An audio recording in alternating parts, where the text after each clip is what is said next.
Bismillahirrahmanirrahim. Assalamualaikum warahmatullahi wabarakatuh. Alhamdulillah. Alhamdulillahilladzi arsala rasulahu bil huda wa dinil haq liyudhhirahu 'alad dini wa kafa billahi syahida. Asyhadu an la ilaha illallah wa asyhadu anna Muhammadar Rasulullah. Allahumma shalli ala Muhammad wa ala ali Muhammad. Apa kabarnya anak-anakku semuanya? Alhamdulillah, luar biasa. Allahu Akbar. Baik, kita akan melanjutkan materi kita bab keempat, yaitu tentang zakat. Sebelum kita memulai kegiatan pembelajaran hari ini, kita buka kembali dengan sama-sama melapaskan lapas basmalah. Bismillahirrahmanirrahim. Ya, anak-anakku sekalian, kemarin kita sudah membahas tentang zakat. Zakat ada dua, yaitu zakat mal, zakat fitrah dan zakat mal. Kemarin kita sudah membahas tentang zakat fitrah. Zakat fitrah yaitu zakat yang dikeluarkan di bulan Ramadan ketika mau menjelang Idul Fitri. Berapa besarnya? Yaitu 2,5 kg beras atau makanan pokok yang bisa kita makan sehari-harinya. Dikeluarkan per jiwa, per orang. Nah, pada hari ini kita akan membahas tentang zakat mal atau zakat harta. Apa itu zakat mal atau zakat harta? Zakat mal atau zakat harta adalah mengeluarkan sebagian harta kekayaan yang dimilikinya apabila telah mencapai nisab. Artinya, seseorang yang dikenakan wajib mengeluarkan zakat mal atau zakat harta apabila dia memiliki sebuah harta yang kekayaan hartanya itu sudah mencapai nisab dalam waktu 1 tahun. Nah, apa itu nisab? Nisab adalah lama waktu suatu harta menjadi milik seseorang dalam jumlah tertentu. Nah, jadi nanti dalam nisab itu, seseorang yang memiliki harta sudah dalam waktu 1 tahun, kemudian hartanya itu dimiliki sudah sesuai dengan ketentuan yang disyariatkan oleh Islam, maka dia wajib untuk mengeluarkan zakatnya, yaitu zakat harta atau zakat mal. Nah, kita coba perhitungkan untuk masalah zakat nisab ini, contohnya ya. Jadi nisab ini misalnya, jika seseorang muslim, ini kita anggapkan juga misalnya dalam 1 tahun itu dia sudah memiliki emas kurang lebih 85 gram. Ya, 85 gram, maka emas yang dimilikinya selama 85 gram itu selama 1 tahun sesuai dengan ketentuan yang sudah mencapai nisabnya, maka dia wajib mengeluarkan zakatnya, yaitu sebanyak 2,5%. Ya, 2,5%. Nah, kita ibaratkan misalnya harga emas itu 1 gramnya Rp400.000.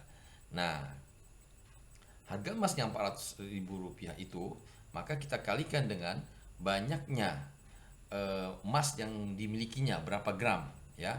Di sini kita ketahui maka nilai nisabnya adalah 85 gram sesuai dengan emas yang dimilikinya selama 1 tahun ya.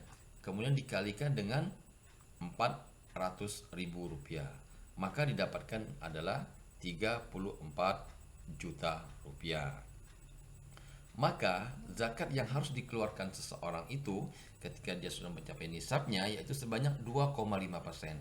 2,5% dikali dengan 34 juta.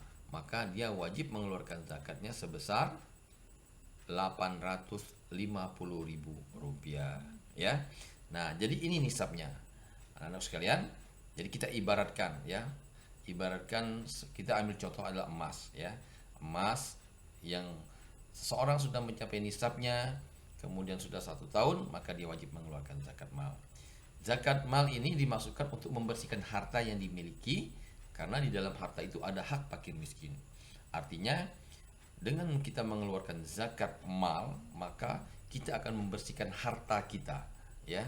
Karena kita ketahui bersama harta yang kita miliki itu juga ada hak orang fakir dan miskin, ya.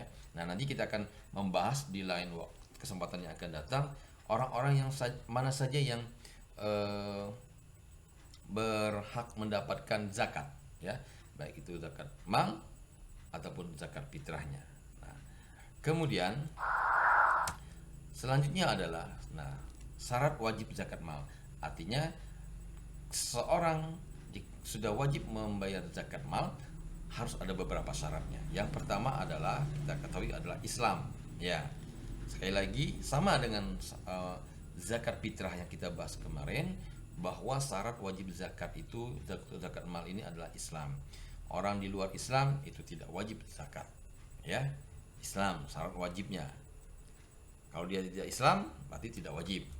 Kemudian yang kedua, balik dan berakal, artinya dewasa, berakal, dan berakal artinya tidak gila. Walaupun dia sudah balik tapi dia gila, dia tidak wajib untuk mengeluarkan zakat malnya. Ya. Kemudian yang ketiga adalah harta tersebut termasuk dari jenis-jenis yang wajib dizakati. Nah, artinya zakat mal ini, harta yang kita miliki ini adalah termasuk jenis-jenis dari yang wajib dizakati. Nanti akan kita bahas selanjutnya apa saja sih yang wajib dizakatin, harta-hartanya. Nah, seperti itu. Kemudian yang keempat, harta tersebut telah mencapai 1 tahun atau telah mencapai waktunya. Jadi selama 1 tahun dan mencapai nisabnya, ya. Kemudian yang kelima, harta tersebut milik sendiri. Nah, ini yang sangat penting. Bukan berarti kita milik harta orang lain kita mau zakatkan, tidak boleh, ya. Tapi harta tersebut adalah milik diri kita sendiri. Nah, itu tadi merupakan syarat wajib zakat mal. Nah, selanjutnya adalah sesuai dengan ketentuan yang tadi adalah yang ketiga, sesuai dengan wajib zakat mal tadi adalah jenis yang harta yang wajib dizakati. Nah, ini ada beberapa jenis harta yang wajib kita zakati, ya. Yang pertama adalah perhiasan emas dan perak yang disimpan. Artinya ketika seseorang yang memiliki emas atau perak yang disimpan selama 1 tahun dan sudah mencapai nisab, dia wajib mengeluarkan zakatnya. Tapi kalau dia belum mencapai nisabnya atau mencapai berapa banyaknya sesuai dengan ketentuan, misalnya emas seperti tadi kita contoh 85 gram, kalau dia masih belum sampai 85 gram maka dia tidak wajib dikeluarkan zakat walaupun sudah sampai 1 tahun. Kemudian uang simpanan yang telah mencapai 1 tahun, sama, ya. Uang simpanan itu ketika sudah 1 tahun tetapi sudah mencapai batas wajib zakatnya, ya. Wajib zakatnya atau wajib zakatnya, misalnya kita contoh ini, ya. Misalnya seseorang ketika menyimpan uang di bank ketika 1 tahun maka dia wajib, misalnya kita ambil contoh 85 juta misalnya. Jadi seorang ketika uangnya sudah di bank itu mencapai 85 juta, dia wajib mengeluarkan zakat. Tapi kalau dia belum mencapai 85 juta, walaupun sudah 1 tahun, maka dia tidak wajib mengeluarkan zakat. Kemudian, harta atau uang yang diperoleh dari usaha, berdagang atau bekerja. Nah, ini jelas, ya. Artinya harta yang kita pergunakan itu, yang zakat itu dari usaha kita sendiri, bukan korupsi misalnya, ya. Kalau korupsi, kalau dizakatkan itu tidak boleh, ya. Kemudian hasil pertanian juga termasuk jenis harta yang dizakati, ya. Misalnya padi, sama perhitungannya, ya. Tapi padi ini kan mungkin 1 tahun, ya. Binatang ternak, misalnya kambing, sapi atau kerbau. Nah, ini ada ketentuan-ketentuannya juga. Barang temuan, misalnya perhiasan, uang logam yang terbuat dari emas atau guci yang tinggi nilainya. Jadi ketika kita menemukan barang temuan yang mana barang temuan tersebut memiliki nilai jual yang terlalu tinggi, ya, nilai jualnya tinggi sehingga dia mencapai ketentuan nisab yang telah ditentukan, maka itu wajib juga dikeluarkan. Tapi kalau kita menemukan uang 10.000, wajib zakat enggak? Ya, enggak lah, ya, anak-anak sekalian. Ya, mungkin itu untuk zakat mal atau zakat harta ini yang dapat Bapak sampaikan. Semoga bermanfaat. Mohon maaf sekali, sebenarnya masih pengen banyak diceritakan tapi berhubung waktunya, semoga anak-anak bisa mengambil hikmah dari pertemuan kita hari ini.